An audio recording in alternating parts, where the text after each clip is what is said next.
نحمده ونصلي على رسوله الكريم أما بعد فأعوذ بالله من الشيطان الرجيم بسم الله الرحمن الرحيم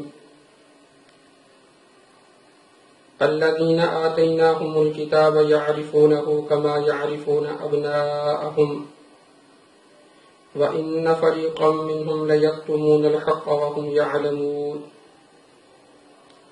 قال النبي صلى الله عليه وسلم فإن خير الحديث كتاب الله وخير الهدي هدي محمد صلى الله عليه وسلم وشر الأمور محدثاتها وكل محدثة بدعة وكل بدعة ضلالة وكل ضلالة في النار صدق الله مولانا العظيم وصدق رسوله النبي الكريم ونحن على ذلك لمن الشاهدين والشاكرين والحمد لله رب العالمين۔ جیسا کہ آپ حضرات کے علم میں ہے، پچھلی نشست کے اندر ہم نے یہ بات عرض کی تھی کہ یہود کی اسلام دشمنی وہ کسی بھی اہل علم پر مخفی نہیں ہے۔ برصغیر پاک و ہند کے اندر جن علماء و بزرگان دین کی کاوشوں سے اسلام کی شمع روشن ہوئی ہے، یہود نے ہر ممکن یہ کوشش کی کہ امت مسلمہ اور عوام ان علماء اور بزرگان دین سے متنفر ہو جائیں۔ اس کے لیے انہوں نے اعلی کار تیار کیے، جنہوں نے یہود کے نقش قدم پر چلتے ہوئے ان علماء اور بزرگان دین کی عبارتوں کو توڑ موڑ کے ان سے غلط معانی نکال کے یہ ثابت کرنے کی کوشش کی ہے کہ الیاذ باللہ یہ علماء اور بزرگان دین انہوں نے اللہ رب العزت کی شان کے اندر اور انہوں نے نبی اکرم صلی اللہ علیہ وسلم کی ذات مبارکہ کے متعلق گستاخیاں کی ہیں۔ اسی سلسلے کی ایک کڑی جہلم سے ایک موصوف مرزا محمد علی، اس نے اپنا ایک پمفلٹ شائع کیا، انداز ان پیروی کا انجام۔ یہ پمفلٹ شائع کیا اور اپنا ایک مسئلہ ریکارڈ کروایا، مسئلہ نمبر 71B کے نام سے، جس میں اس نے برصغیر پاک و ہند کے جو علماء و بزرگان دین ہیں ان کی باتوں سے یہ اخذ کرنے کی کوشش کی اور ان کی طرف یہ عقائد منسوب کرنے کی کوشش کی کہ الیاذ باللہ ان حضرات کے عقائد وہ کفریہ تھے، وہ گستاخانہ تھے۔ ہم نے اپنے پچھلے درس میں یہ بات عرض کی تھی کہ ہم انشاءاللہ تعالی ترتیب کے ساتھ جو اس نے عبارتیں پیش کی ہیں انشاءاللہ تعالی ان کے جوابات دیں گے۔ اور پچھلے درس میں ہم نے یہ بات عرض کی تھی کہ اس نے سب سے پہلی عبارت جو پیش کی ہے وہ مولانا رشید احمد گنگوئی صاحب رحمہ اللہ تعالی کی، اور اس پر ہم نے یہ بات عرض کی تھی کہ اس کو ہم انشاءاللہ تعالی 3 نشستوں میں بیان کریں گے۔ پہلی نشست میں یہود کی اس بیماری کا ذکر کریں گے جس سے قرآن مقدس نے ذکر کیا ہے کہ یہود کے اندر ایک بیماری پائی جاتی تھی، کتمان حق۔ اور ہم نے کہا تھا دوسرے نمبر پر انشاءاللہ تعالی حضرت گنگوئی صاحب رحمہ اللہ تعالی کی طرف منسوب 2 غلط عقائد جو اس مرزا نے منسوب کیے ہیں ان کی حقیقت سے آپ کو آگاہ کریں گے۔ اور تیسری نشست میں ہم نے انشاءاللہ تعالی مرزا کا دجل اور اصل حقائق انشاءاللہ تعالی آپ کے سامنے رکھنے ہیں۔ تو پہلی نشست میں یہ بات عرض کی تھی کہ یہود کے اندر ایک بیماری پائی جاتی ہے کتمان حق کی، یعنی حق بات کو وہ چھپاتے تھے۔ اس پر میں نے 2 احادیث مسند احمد سے پیش کی، پھر نبی اکرم صلی اللہ علیہ وسلم کی صفات، اس پر 2 قرآن کریم کی آیات، ایک سورہ فتح سے ایک سورہ صف سے میں نے پیش کی۔ پھر میں نے قرآن مقدس سے یہود کے کتمان حق کا جو طریقہ واردات تھا وہ آپ کے سامنے عرض کیا تھا، اسے مختصراً آپ اپنے ذہن کے اندر رکھ لیں تو پھر انشاءاللہ تعالی دوسری بات شروع کرتے ہیں۔ ہم نے یہود کے کتمان حق کے طریقے کو بیان کیا تھا کہ اللہ رب العزت نے کہا یحرفونہ، پہلا طریقہ یہ تھا کہ وہ اللہ کے کلام کو سنتے تھے اور اس کے اندر تبدیلی کرتے تھے. اور دوسری بات ہم نے یہ عرض کی تھی، اب تبدیلی کیسے کرتے تھے؟ تو اللہ رب العزت نے فرمایا فَوَيْلٌ لِّلَّذِينَ يَكْتُبُونَ الْكِتَابَ بِأَيْدِيهِمْ، کہ اس کتاب کے اندر اپنے ہاتھ سے لکھ کر وہ ایڈ کر دیا کرتے تھے. اس پر ہم نے بخاری کی ایک حدیث بھی پیش کی تھی کہ بخاری شریف کے اندر سیدنا عبداللہ ابن عمر رضی اللہ تعالیٰ عنہ کی جو حدیث تھی اس میں یہ تھا کہ وہ یہودی نبی اکرم صلی اللہ علیہ وسلم کے پاس ایک زنا کا فیصلہ کروانے کے لیے آئے تو نبی اکرم صلی اللہ علیہ وسلم نے پوچھا کہ آپ کی تورات کے اندر کیا لکھا ہوا ہے، تو انہوں نے ہاتھ رکھ کر رجم کے الفاظ کو چھپانے کی کوشش کی تھی.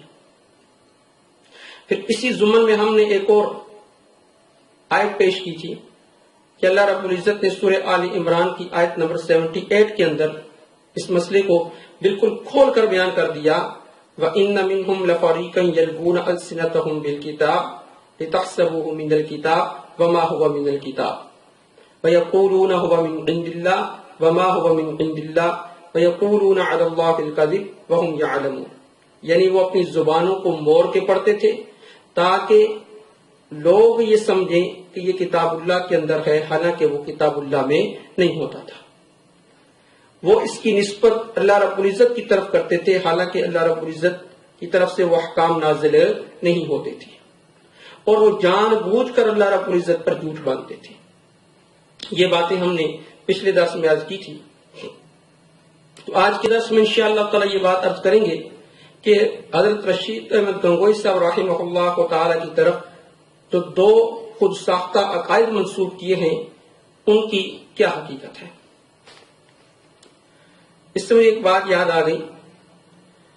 5 سال پہلے میرے پاس ایک ساتھی یہ پمفلٹ لے کر آیا تو اس نے مجھے کہا جی کہ آپ ان کے جوابات تحریر کر دیں. تو میں نے مغرب کے بعد کا وقت تھا تو میں نے یہ پمفلٹ دیکھا. تو دیکھنے کے بعد میں نے اس سے کہا کہ بھائی بات یہ ہے کہ یہ مواد بھی چوری شدہ ہے اور انداز بھی چوری شدہ ہے. تو بڑا حیران ہوا، کہا جی مواد بھی چوری شدہ ہے اور انداز بھی چوری شدہ ہے، یا تو ریسرچ پیپر لکھا ہوا ہے، یعنی ریسرچ پیپر اور لکھا ہوا ہے کہ لازمی لازمی لازمی پڑھیں. میں نے کہا بھائی بات یہ ہے کہ مواد بھی چوری شدہ ہے اور انداز بھی چوری شدہ ہے. پہلی بات تو یہ ہے کہتے جی انداز کس کا چوری کیا ہے. میں نے کہا جی بریلوی مکتبہ فکر کے ایک عالم ہیں سید شہید احمد کاظمی، ان کی ایک کتاب ہے الحق المبین، اس کا انداز انہوں نے چوری کیا ہے. میں نے کہا یہ کتاب ہے. فرق اتنا ہے کہ انہوں نے اپنی کتاب کے اندر آل سنت کا مذہب لکھ کر نیچے آیت لکھی ہے اور موصوف نے اپنے پمفلٹ کے اندر وحی کا فیصلہ لکھ کر نیچے آیت لکھی ہے. یہ تو انداز چوری شدہ ہو گیا.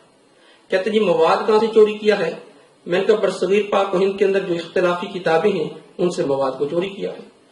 اس طرف کی کتاب اٹھا کر اس طرف فٹ کر دی، اس طرف کی کتاب سے اٹھا کر ادھر فٹ کر دیا اور اپنے پیپر میں لکھ دیا اور کہا جی میں ریسرچ کر رہا ہوں. یہ ساری باتیں اختلافی کتابوں کے اندر پہلے سے موجود ہیں، کوئی نئی بات نہیں ہے. میں نے کہا برصغیر پاک و ہند کے اندر جن علماء اور بزرگان دین کی وجہ سے دین کی شمع روشن ہوئی تھی، اول سے ہی یہ کوشش تھی کہ کسی طرح امت کو ان سے بدزن کر دیا جائے.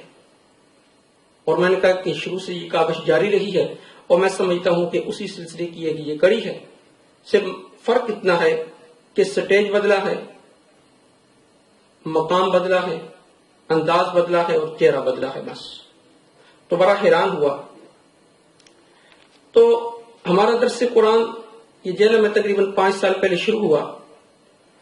تو ہمارے درس قرآن کے اندر یہ پمفلٹ لے کر بے شمار ساتھی آتے، پھر آ کر ہم سے اعتراضات کرتے اور کچھ اور اعتراضات کرتے. جب ہم ان کا جواب دے دیتے تو ہمیں وہ ٹرک کی پتی کے پیچھے لگا کے چلے جاتے کہ جب ہم تحقیق کریں گے. تو میں اکثر انہیں کہا کرتا تھا بھائی گھر کے اندر آپ نے کون سی مشین رکھی ہے کہ جس کے اندر آپ اس کو ڈالیں گے تو تحقیق کے کوئی نئے مادے سامنے آئیں گے. ہمیں بھی بتلائیں اس مشین کے بارے میں، ہم بھی خرید کر اس مشین کو گھر کے اندر رکھیں تاکہ ہم بھی اس کے اندر کوئی حدیث ڈالا کریں یا کوئی عبارت ڈالا کریں تو اس کی تحقیقی مواد نکل کر سامنے آیا کریں. عبارت آپ کے سامنے ہے، اصل کتاب آپ کے سامنے ہے، ہر چیز آپ کے سامنے ہے، ہم نے آپ کو بتلا دی، اب اور کون سی تحقیق کرنی ہے؟ تو جواب تو نہ بن پاتا، تو چلے جاتے۔ مجھے اس سے ایک واقعہ یاد آ گیا۔ ہمارے درس قرآن کے بعد سوالات جوابات کی نشست ہوتی تھی، تو ایک لڑکا آیا، اس کا نام عمران تھا، یہ جہلم کا تھا۔ تو اس نے ایک بیگ اٹھایا ہوا تھا اور اس میں کچھ کتابیں تھیں۔ درس قرآن ختم ہوا تو درس قرآن کے بعد کہنے لگا کہ جی میرا ایک اعتراض ہے۔ میں نے کہا جی کریں۔ کہتے جی آپ کی ایک کتاب ہے المحند علی المفند، یہ آپ کی ایک کتاب ہے۔ میں نے کہا جی ہے۔ کہنے لگا اس کے اندر ایک بات لکھی ہے کہ امام ابو حنیفہ رحمہ اللہ تعالی کے نام کے ساتھ رضی اللہ عنہ لکھا ہوا ہے۔ میں نے کہا جی بس۔ کہنے لگا جی۔ میں نے کہا پھر کیا ہو گیا؟ کہتے یہ تو گستاخی ہے۔ میں نے کہا کیسے ہے گستاخی؟ کہنے لگا یہ رضی اللہ عنہ یہ تو صحابہ کے نام کے ساتھ آتا ہے، اور امام ابو حنیفہ رحمہ اللہ تعالی تو صحابی نہیں تھے۔ میں نے کہا اچھا بہت بڑی بات ہے۔ اب مجھ سے کیسے سمجھاتا یہ لغوی معنی ہے، اصطلاحی معنی ہے؟ خیر میں نے اس سے بات چیت شروع کی، باتیں کرتے کرتے کرتے کرتے میں نے اس سے بلوا لیا کہ بھائی یہ اعتراض تجھے دے کر کس نے بھیجا ہے؟ میں نے کہا ظاہر بات ہے یہ کتاب نہ تو نے پہلے دیکھی ہوگی، تجھے پہلے کسی نے اس کتاب کے بارے میں بتلایا ہوگا بھائی اس کتاب کو دیکھو، پھر اس کے بعد تجھے اس کتاب میں سے وہ عبارت نکال کے دی ہوگی جہاں پر امام ابو حنیفہ رضی اللہ عنہ لکھا ہوا ہے۔ تو خیر میں نے کہا تجھ پر وحی تو نازل نہیں ہوئی، تو ظاہر بات ہے تجھے کسی نے بتلایا ہوگا، تو بتلانے کے بعد پھر تو نے جا کر اس کو دیکھا ہوگا، تو پھر تیرے ذہن کے اندر کسی نے یہ بات ڈالی ہوگی یہ گستاخی ہے۔ تو خیر کرتے کرتے اس نے مجھے بتا دیا، اس نے کہا جی مجھے علی بھائی نے بھیجا ہے۔ میں نے کہا جی اچھا۔ تو میں نے کہا اعتراض کیا ہے؟ کہنے لگا جی کہ اعتراض یہ ہے کہ امام ابو حنیفہ رحمہ اللہ تعالیٰ کے نام کے ساتھ رضی اللہ عنہ نہیں آنا چاہیے۔ میں نے کہا جی ٹھیک ہے۔ میں نے اس سے کہا، میں نے کہا اچھا ایک سوال تجھ سے کروں؟ کہنے لگا جی کریں۔ میں نے کہا اگر رضی اللہ عنہ اللہ کہہ دے تو پھر بھی تجھے اعتراض ہوگا کہ جی اللہ کیسے کہہ سکتا ہے رضی اللہ عنہ؟ میں نے کہا اچھا یہ بتاؤ کہ امام ابو حنیفہ رحمہ اللہ تعالی یہ نیک تھے یا بدکار تھے؟ کہنے لگا جی نیک تو تھے۔ میں نے کہا الحمدللہ اتنی بات تو نے مان لی کہ امام ابو حنیفہ رحمہ اللہ تعالی وہ نیک تھے۔ میں نے کہا اچھا یہ بتاؤ کہ امام ابو حنیفہ رحمہ اللہ تعالی یہ نبی اکرم صلی اللہ علیہ وسلم کی اتباع بھی کرتے تھے یا نہیں کرتے تھے؟ کہا جی بالکل اتباع کرتے تھے۔ میں نے کہا الحمدللہ یہ بات بھی تسلیم کر لی۔ میں نے کہا اچھا یہ بتاؤ کہ امام ابو حنیفہ رحمہ اللہ تعالی صحابہ کی بھی اتباع کرتے تھے یا نہیں کرتے تھے؟ کہ نہیں صحابہ کی بھی اتباع کرتے تھے، یہ مسائل تو آپ نے ان کی طرف منسوخ کیے ہوئے ہیں۔ میں نے کہا اچھا۔ میں نے قرآن کھولا اور یا مسپرہ نکال کر اس کے سامنے رکھ دیا۔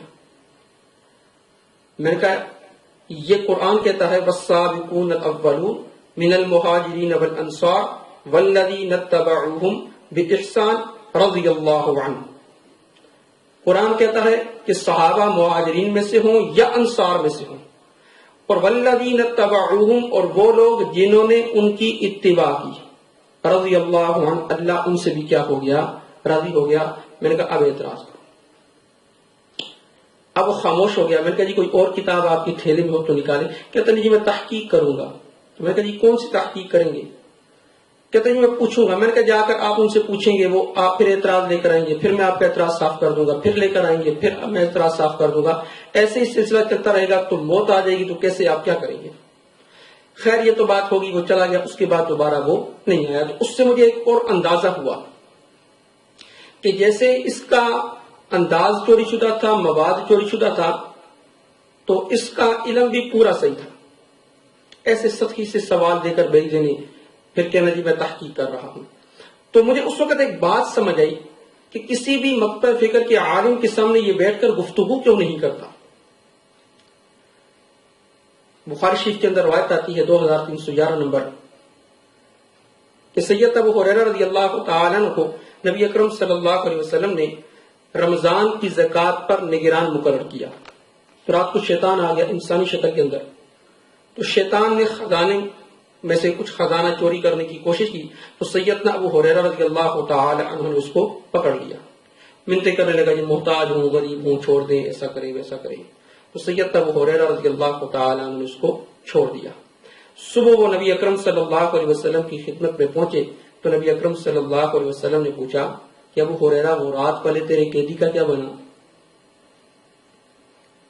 تو کہا یا رسول اللہ اس نے منت سماجت کی غریب آدمی ہوں میں نے اس کو چھوڑ دیا. تو اللہ کے نبی نے کہا وہ پھر آئے گا. اگلے دن پھر شیطان آیا تو سیدنا ابو ہریرہ رضی اللہ تعالی عنہ نے پھر پکڑ لیا, پھر منت سماجت کی تو سیدنا ابو ہریرہ رضی اللہ تعالی عنہ فرماتے مجھے رحم آیا میں نے پھر چھوڑ دیا. پھر اگلے دن اللہ کے نبی نے پھر یہی کہا کہ تیرے رات والے قیدی کا کیا بنا, اور پھر کہا کہ دوبارہ آئے گا. شیطان تیسرے دن بھی آیا تو کہا میں نے اس سے جب پکڑ لیا تو میں نے کہا کہ اس وقت ضرور لے کر نبی اکرم صلی اللہ علیہ وسلم کی خدمت میں جاؤں گا. اس نے کہا مجھے چھوڑ دے میں تجھے چند ایسے کلمات سکھلا دوں گا کہ جو تجھے نفع دیں گے. پھر کہا کہ جب تو اپنے بستر پر رات کو آئے تو آیت الکرسی پڑھ لینا. تو کہا جب تو آیت الکرسی پڑھ لے گا تو اللہ رب العزت تجھ پر ایک محافظ کو مقرر کر دیں گے جو ساری رات شیطان سے تیری حفاظت کرے گا. تو سیدنا ابو ہریرہ رضی اللہ تعالی عنہ اس کو چھوڑ دیا. اس سے یہ بات سمجھ آئی کہ شیطان کسی کو نظر نہیں آتا, لیکن جب نظر آتا ہے تو جیسے سیدنا ابو ہریرہ رضی اللہ تعالی عنہ نبی اکرم صلی اللہ علیہ وسلم کی طرف سے مقرر شدہ نگران تھے تو انہوں نے شیطان کو پکڑ لیا جب وہ چوری کرنے آیا. تو اسی طرح یہ بھی شیطان کی طرح نظر نہیں آتا. اسے پتا ہے جب میں چوری کرتا ہوں علماء کی عبارتیں, جب میں نے کسی عالم کے سامنے بیٹھ کر وہ عبارت پڑھ لی تو جس طرح سیدنا ابو ہریرہ رضی اللہ تعالی عنہ نے شیطان کو پکڑ لیا تھا, اسی طرح بعین ہی علوم نبوت کے جو وارث ہیں وہ بھی مجھے پکڑ لیں گے اور میرا راز بھی کھل جائے گا. جیسے وہ پکڑے جانے کے بعد پھر حق بات بتانے پر مجبور ہو گیا تھا, تو اس سے پتا ہے میں بھی جب پکڑا جاؤں گا تو حق بات بتلانے پر کیا ہو جاؤں گا, مجبور ہو جاؤں گا. تو بے شمار ساتھی اس کے ہمارے دروس کے اندر آئے, سوالات کیے, تشفی بخش جوابات پا کے چلے گئے اور ہم سے یہ وعدہ کر کے گئے کہ ہم آپ کی ان سے نشست کروائیں گے. بات ساتھی کہتے ہیں نا کہ جی آمنے سامنے بیٹھ کے بات کرنے کا, مناظرے کا کوئی فائدہ نہیں ہوگا.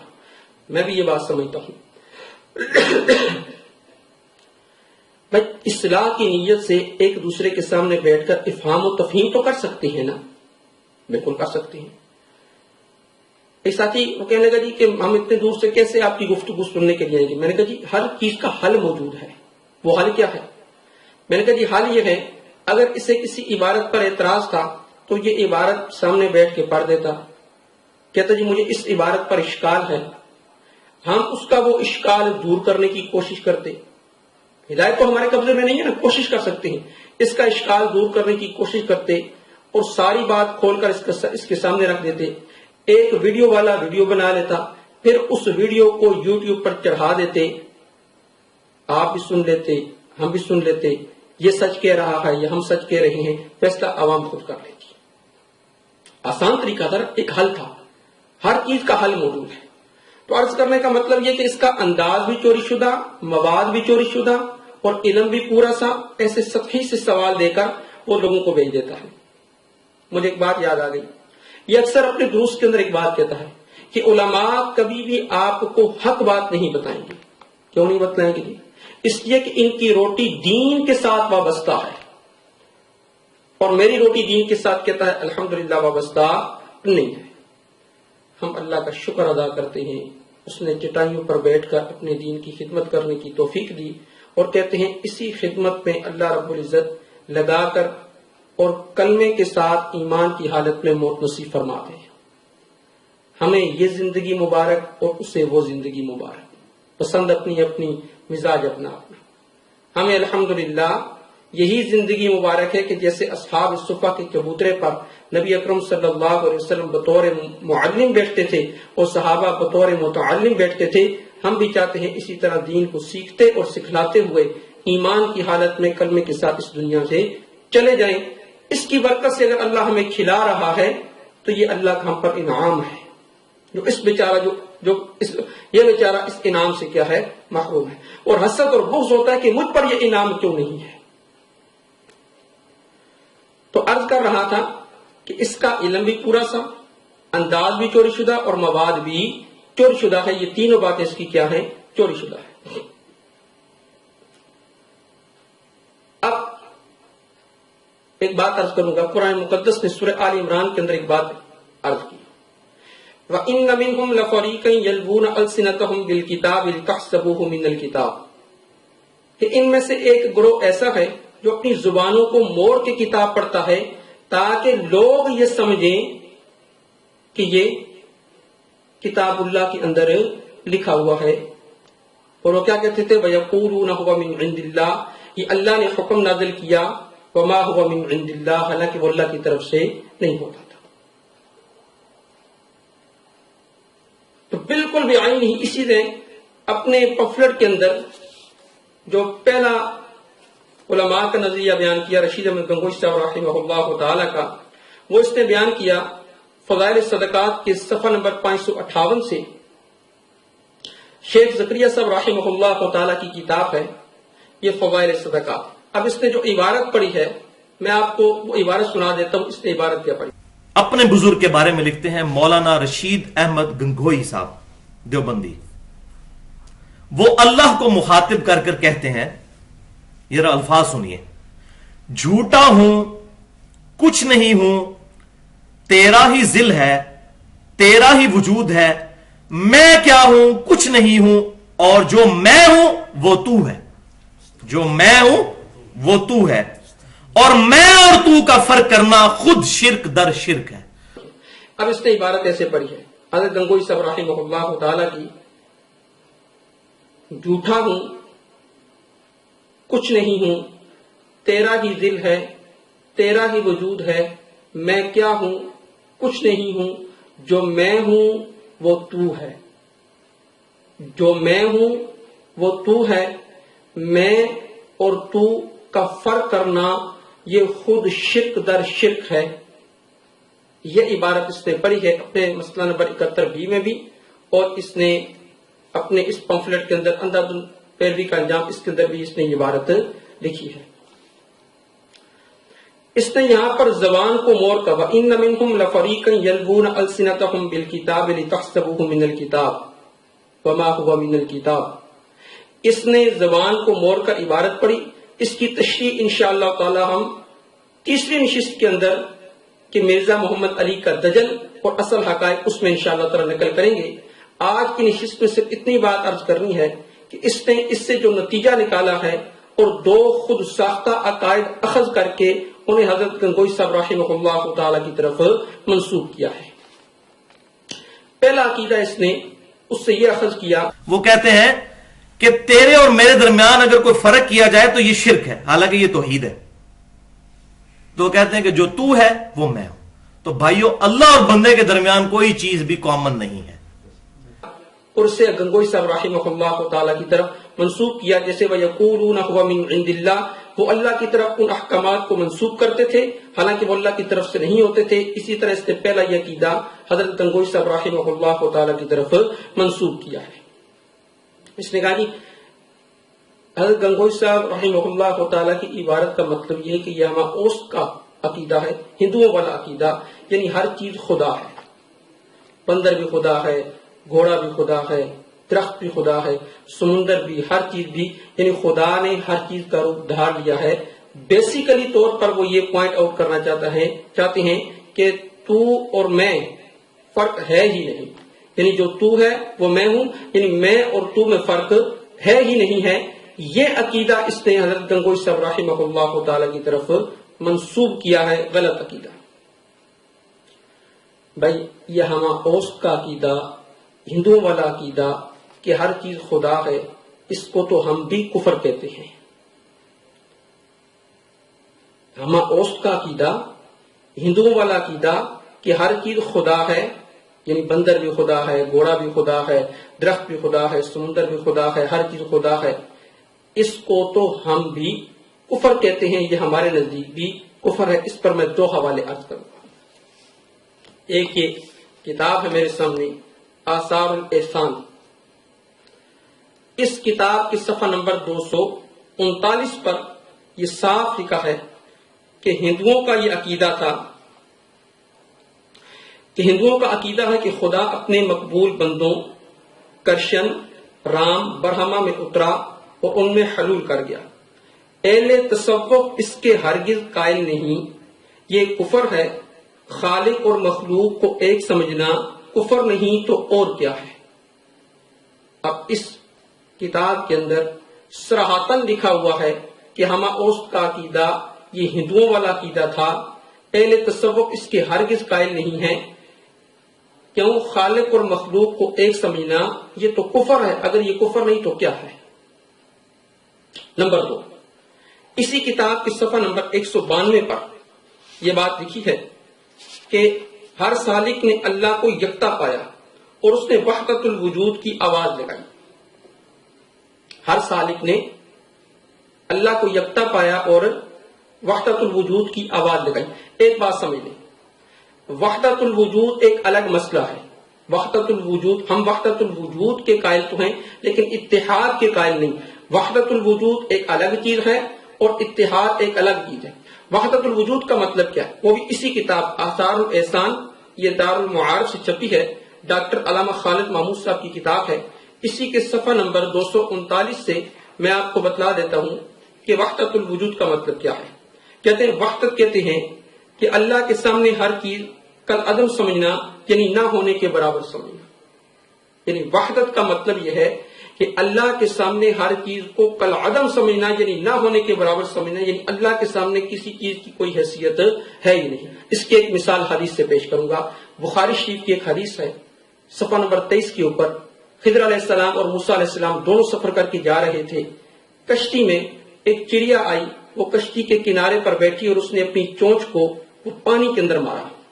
اس کی چونچ کے ساتھ ایک پانی کا قطرہ لگا تو خضر علیہ السلام نے موسیٰ علیہ السلام سے کہا، یا موسیٰ ما نقص علمی وعلمک من علم اللہ تعالی الا کنکرت هذه العصفورہ، کہ اے موسیٰ میرے اور تیرے علم کو اللہ کے علم کے سامنے اتنی بھی نسبت نہیں ہے کہ جتنی اس قطرے کو سمندر کے ساتھ نسبت ہے۔ اب نبی کا علم کتنا زیادہ ہوتا ہے؟ اب نبی کا علم پوری کائنات سے زیادہ ہوتا ہے سوائے اللہ رب العزت کی۔ پوری کائنات میں سب سے بڑا عالم جو ہوتا ہے وہ نبی ہوتا ہے، لیکن یہاں خضر علیہ السلام موسیٰ علیہ السلام کو کہتے ہیں کہ تیرے اور میرے علم کو اللہ کے علم سے اتنی بھی نسبت نہیں ہے جتنی اس پانی کے قطرے کو سمندر سے ہو سکتی ہے۔ اسے کہتے ہیں اللہ کے سامنے ہر چیز کو کل عدم سمجھنا۔ ایک اور بخاری کی روایت ہے، بخاری شریف میں آتا ہے، تو ہم وحدت الوجود، وحدت کے تو قائل ہیں لیکن اتحاد کے قائل نہیں ہیں۔ وحدت الگ چیز ہے اور اتحاد الگ چیز ہے۔ اب میرا ایک اس سے سوال ہے، بخاری شریف کے اندر حدیث آتی ہے، حدیث نمبر ہے 6502۔ سیدنا ابو ہریرہ رضی اللہ تعالی عنہ اس حدیث کے راوی ہیں، فرماتے ہیں کہ لا یزال عبدی یتقرب الی بالنوافل، کہ بندہ اللہ رب العزت کا قرب نوافل کی وجہ سے حاصل کرتا ہے، حتی احبہ، یہاں تک کہ اللہ رب العزت اس سے محبت کرنے لگتی ہے۔ پھر فرمایا فاذا احببت، اللہ فرماتے ہیں کہ جب میں اس سے محبت کرتا ہوں تو کنت سمعہ الذی یسمع بہ، میں اس کا کان بن جاتا ہوں جس سے وہ سنتا ہے، وبصرہ الذی یبصر بہ، اس کی آنکھ بن جاتا ہوں جس سے وہ دیکھتا ہے، ویداہ التی یبطش بہا، اس کا ہاتھ بن جاتا ہوں جس سے وہ پکڑتا ہے۔ اور آگے فرمایا ورجلہ التی یمشی بہا، اور اس کا پاؤں بن جاتا ہوں جس سے وہ چلتا ہے۔ اب اس حدیث کے اندر اللہ رب العزت نے کہا میں بندے کا کان بن جاتا ہوں، بندے کی آنکھ بن جاتا ہوں، بندے کے ہاتھ بن جاتا ہوں، بندے کا پاؤں بن جاتا ہوں۔ اب میرا سوال یہ ہے، اس سوال کا جواب موصوف کے ذمہ ہے۔ میرا سوال یہ ہے، اس حدیث کے اندر وحدت پائی جاتی ہے، اس حدیث کے اندر اتحاد پایا جاتا ہے، یا اس حدیث کے اندر وحدت اور اتحاد دونوں پائے جاتے ہیں، یا اس حدیث کے اندر وحدت اور اتحاد میں سے کوئی بھی نہیں پایا جاتا؟ اس حدیث کا کیا مطلب ہے؟ مجھے اصول کے ساتھ، دلائل کے ساتھ، اصول اور دلائل کے ساتھ اس حدیث کا مطلب سمجھایا جائے۔ تو ہم وحدت الوجود کے تو قائل ہیں لیکن اتحاد کے قائل نہیں ہیں۔ تو دوسرا حوالہ عرض کر رہا تھا، ہر سالک نے اللہ کو یکتا پایا اور اس نے وحدت الوجود کی آواز لگائی۔ اس میں یعنی وحدت الوجود میں اور جاہل صوفیاء کے اس قول میں کہ ہر چیز خدا ہے، بڑا کھلا فرق ہے۔ یہ دوسری بات، یعنی ہر چیز خدا ہے، یہ کفر صریح ہے، اس میں کسی قسم کا کوئی شک نہیں ہے۔ تو یہ پہلا عقیدہ خود ساختہ عقیدہ جو اس نے حضرت گنگوئی صاحب رحمہ اللہ تعالیٰ کی طرف منسوب کیا کہ حضرت گنگوئی صاحب رحمہ اللہ تعالیٰ کی عبارت کا مطلب ہما اوست کا عقیدہ ہے کہ ہر چیز خدا ہے، یہ ہما اوست کا عقیدہ، ہندوؤں والا عقیدہ، یہ تو ہمارے نزدیک بھی کفر ہے، اس کو تو ہم بھی کفر سمجھتے ہیں۔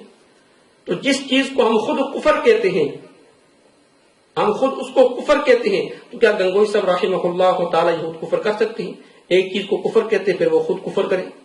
تو حضرت گنگوئی صاحب رحمہ اللہ تعالیٰ کی عبارت کا یہ مطلب ہے ہی نہیں جو اس نے بیان کیا ہے۔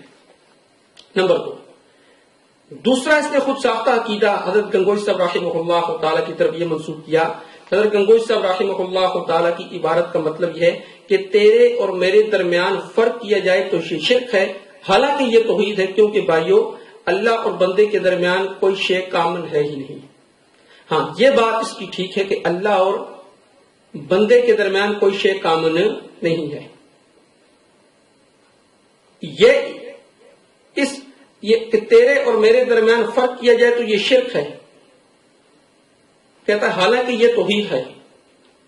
پینتھیزم کا ہماوست کا عقیدہ جو ہندوؤں کے ہاں بھی پایا جاتا ہے، وہ کہتے ہیں بندر بھی خدا ہے معاذ اللہ، گھوڑا بھی خدا ہے، درخت بھی خدا ہے، یہ سمندر، ہر چیز یہ خدا ہی نے ان چیزوں کا روپ دھار لیا ہے۔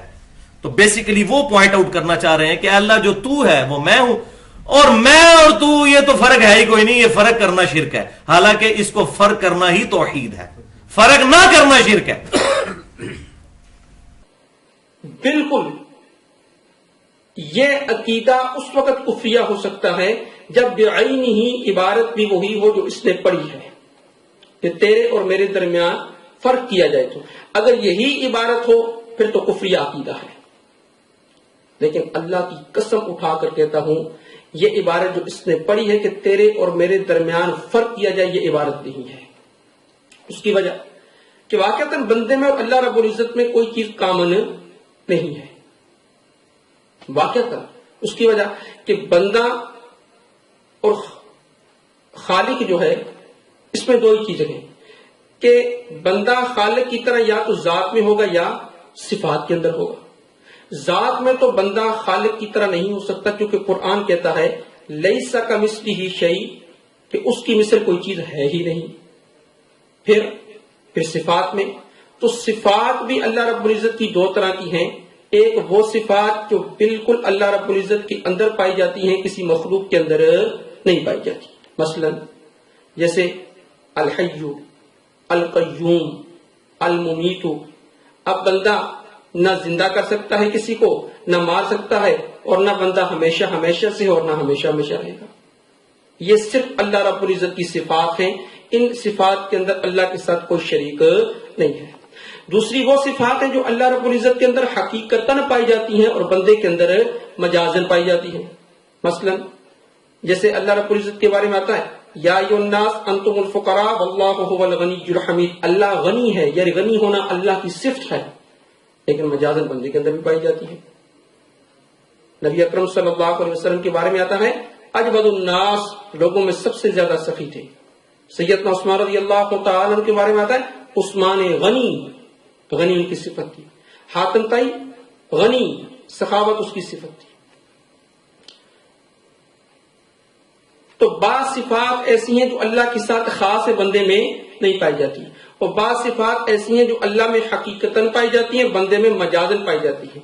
تو خلاصہ یہ نکلا بندہ خالق کی طرح بالکل نہیں ہو سکتا، یعنی ذات میں تو بالکل نہیں ہو سکتا، اور صفات میں جو صفات اللہ رب العزت کے اندر پائی جاتی ہیں اسی کے ساتھ خاص ہیں، وہ بھی بندے میں نہیں پائی جا سکتی، اور وہ صفات جو بندے میں پائی جا سکتی ہیں وہ مجازن پائی جا سکتی ہیں، حقیقتاً نہیں پائی جا سکتی۔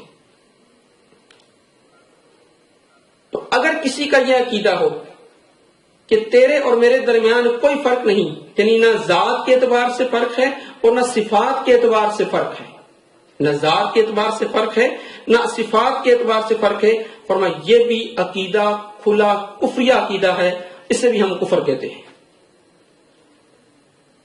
حضرت گنگوئی صاحب رحمہ اللہ تعالیٰ کی عبارت کا یہ مطلب بھی نہیں ہے، کیونکہ ہمارا اوست کا عقیدہ وہ بھی ہمارے نزدیک کفریہ عقیدہ ہے۔ تیرے اور میرے درمیان فرق کیا جائے، یعنی ذات بھی ایک ہے اور صفات بھی ایک ہے، کوئی یہ عقیدہ رکھتا ہے تو وہ بھی ہمارے نزدیک کیا ہے؟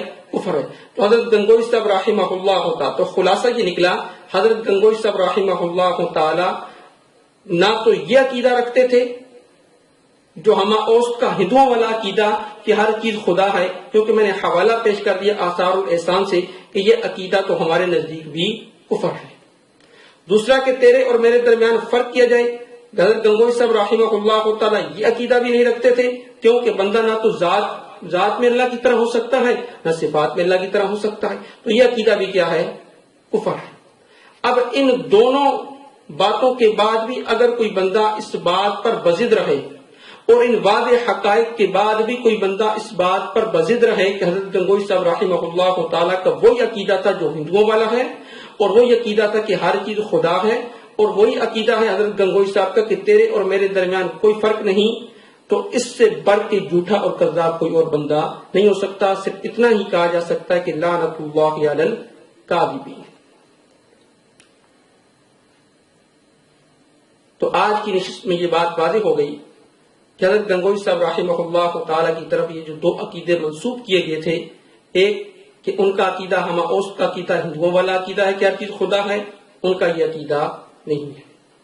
نمبر دو، ان کا یہ عقیدہ تھا کہ تیرے اور میرے درمیان کوئی فرق نہیں ہے، تو یہ عقیدہ بھی ہم نے کہہ دیا کہ بندہ خالق کی طرف نہ ذات میں ہو سکتا ہے نہ صفات میں ہو سکتا ہے، کیونکہ اگر کوئی یہ کہتا ہے کہ خالق اور مخلوق میں ذات اور صفات کے اعتبار سے کوئی فرق نہیں تو یہ بھی کفری عقیدہ ہے۔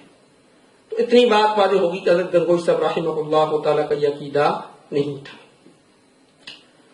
تیسرا ہم نے کہا تھا کہ مرزا کا دجل اور اصل حقائق کہ اصل بات کیا ہے وہ انشاءاللہ تعالی ہم تیسری نشست میں انشاءاللہ تعالی تفصیل کے ساتھ بیان کریں گے۔ اللہ رب العزت سے دعا یہ ہے کہ اللہ رب العزت مجھے حق بات کہنے کی، آپ کو حق بات سننے کی، ہم سب کو حق بات سمجھنے کی توفیق نصیب فرمائے۔ وآخر دعوانا الحمدللہ رب العالمین۔